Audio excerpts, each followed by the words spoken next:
গত কয়েকদিন ধরে লাগাতার বৃষ্টি হচ্ছে, নাজেহাল বঙ্গবাসী বৃষ্টিতে।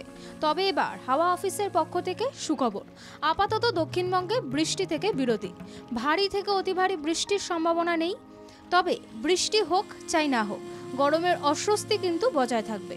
আগামী বুধবার পর্যন্ত বৃষ্টির সম্ভাবনা নেই, কিন্তু আবহাওয়া দফতরের তরফ থেকে জানানো হয়েছে বৃহস্পতিবার থেকে বৃষ্টি আবারও শুরু হবে দক্ষিণবঙ্গে। উত্তর 24 পরগনা, নদিয়াতে ভারী বৃষ্টির সম্ভাবনা রয়েছে। শুক্রবার দক্ষিণবঙ্গের সব জেলাতেই বজ্র বিদ্যুৎ সহ বৃষ্টির সম্ভাবনা। বিক্ষিপ্তভাবে বৃষ্টির সম্ভাবনা বীরভূম, মুর্শিদাবাদ, নদিয়া, পূর্ব ও পশ্চিম বর্ধমান, উত্তর ও দক্ষিণ 24 পরগনায়।